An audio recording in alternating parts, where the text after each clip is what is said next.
함께 볼 하나님 말씀은 시편 128편 1절부터 6절까지의 말씀입니다. 시편 128편 1절부터 6절까지의 말씀을 함께 보도록 하겠습니다. 여호와를 경외하며 그의 길을 걷는 자마다 복이 있도다. 내가 내 손이 수고한 대로 먹을 것이라. 내가 복되고 형통하리로다. 내 집 안방에 있는 내 아내는 결실한 포도나무 같으며 내 식탁에 둘러앉은 자식들은 어린 감람나무 같으리로다. 여호와를 경외하는 자는 이같이 복을 얻으리로다. 여호와께서 시온에서 내게 복을 주실지어다. 너는 평생에 예루살렘의 번영을 보며 내 자식의 자식을 볼지어다. 이스라엘에게 평강이 있을지로다. 아멘. 많은 사람들이 행복하길 원합니다. 그러나 행복이 무엇이냐라고 물으면 선뜻 대답하지 못하는 사람들이 많이 있습니다. 사람들은 돈을 많이 벌고 성공하면 행복할 것 같다라고 말합니다.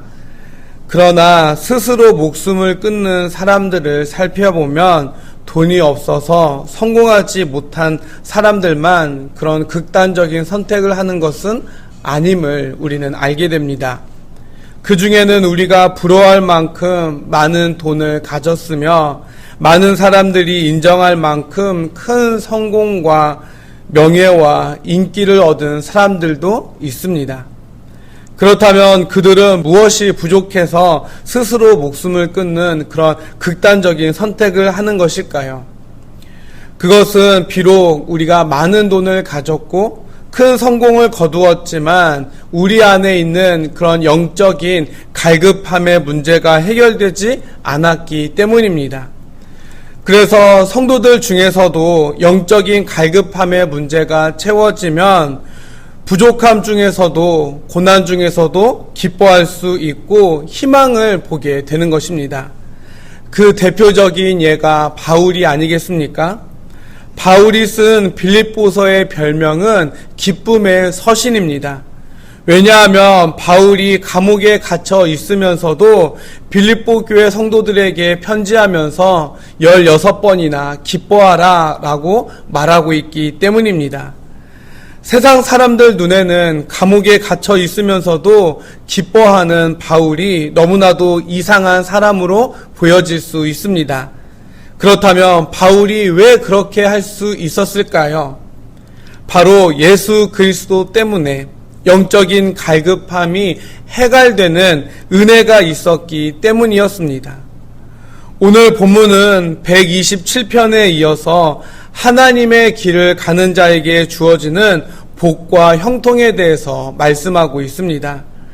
하나님은 하나님을 경외하는 사람들에게 복과 형통을 약속하십니다. 오늘 1절 말씀을 새번역 성경에서는 좀 더 구체적으로 이렇게 옮겨놓고 있는데요. 주님을 경외하며 주님의 명령에 따라 사는 사람은 그 어느 누구나 복을 받는다라고 말씀하고 있습니다. 하나님께서 하나님의 길을 걷는 자에게 베푸시는 복은 예외 없이 모두 복을 받을 것이다 라고 하는 약속의 말씀인 것입니다. 그런데 이 복은 하나님의 명령을 따르고 하나님을 경외하는 자에게 주어진다라고 말씀하고 있습니다. 이 말씀은 4절에서도 반복되고 있는데 그렇다면 경외한다 라고 하는 말은 어떠한 의미가 있을까요? 바울은 고린도후서 7장 1절에서 이렇게 말합니다. 사랑하는 자들아, 이 약속을 가진 우리는 하나님을 두려워하는 가운데서 거룩함을 온전히 이루어 육과 영의 온갖 더러운 것에서 자신을 깨끗하게 하자라고 말씀하고 있습니다. 즉, 이 말씀에서도 이야기하고 있듯이 경외란 우리가 두렵고 떨리는 마음으로 자신을 돌아보면서 하나님의 거룩하심을 따라가는 것입니다. 그래서 하나님을 경외하는 사람은 지금 있는 곳에서 자신과 함께 하시는 그런 하나님을 생각하는 사람입니다. 그리고 하나님의 뜻과 하나님의 원하시는 길을 알기에 그 뜻과 길을 따라가는 사람입니다. 그러므로 그의 삶이 하나님의 은혜로 언제나 충만해지게 되는 것이지요. 여러분은 어떻습니까? 하나님을 경외하는 삶을 살고 있습니까? 그렇다면 이렇게 하나님을 경외하는 자에게 주시는 복은 구체적으로 어떠한 것일까요? 오늘 2절 말씀을 보니까 다른 성경은 이렇게 옮겨 놓았습니다. 내 손으로 일한 만큼 내가 먹으니 이것이 복이요 은혜로다. 여러분 생각해 보십시오. 수고한 대로 일해서 먹는 것이 뭐가 복이 됩니까? 일반적으로 생각할 때 일 안 해도 돈을 버는 것이 복이 아닙니까? 혹 여러분 중에서도 이렇게 생각하는 사람이 있으신지요? 여호와의 길을 가는 사람이 아니라 자기 생각에 옳은 대로 사는 사람들, 세상 사람들의 생각은 바로 이와 같습니다. 그렇다면 오늘 이렇게 말씀하시는 이 말씀이 어떻게 우리에게 복이 되느냐? 그것은 하나님께서 아담에게 너는 내 평생에 수고하여야 그 소산을 먹으리라 라고 말씀하셨습니다. 그러므로 우리가 수고한 대로 먹는다 라고 하는 것은 이것을 받아들이는 자에게는 하나님의 말씀대로 이루어짐을 인정하는 것이고, 그래서 우리가 수고한 대로 먹는다 라고 하는 것은 하나님이 우리의 수고를 인정해 주신다 라고 하는 것을 의미하기 때문입니다. 그래서 나의 길을 가는 자에게는 모든 수고가 헛것이 되는 그런 화가 주어지지만, 여호와의 길을 걷는 자에게는 하나님이 우리의 수고를 인정해 주셔서 우리 수고가 하나도 땅에 떨어지지 않고 열매를 맺게 하시니 그러므로 복이 된다라는 것입니다.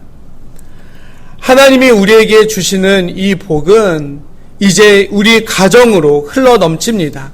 포도나무와 감람나무는 하나님이 주시는 풍요를 상징하는 나무들입니다. 이처럼 사랑하는 아내와 자식들과 함께 식사를 나눌 수 있다면 그것이야말로 하나님이 주시는 복이라는 겁니다. 사람들은 돈이, 든든한 권력이 가정의 행복을 지켜줄 것이다 라고 믿지만 아닙니다. 성도의 가정이 하나님을 경외할 때 하나님께서 그 가정을 지켜주시고 형통케 하십니다. 하나님의 복은 이처럼 우리의 삶을 아름답고 풍성하게 만드는 것입니다.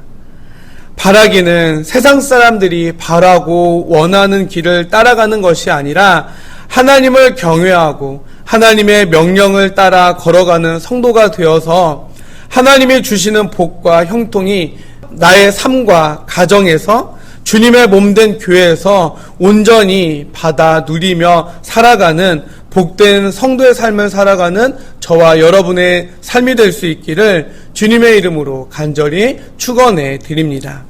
함께 기도하도록 하겠습니다.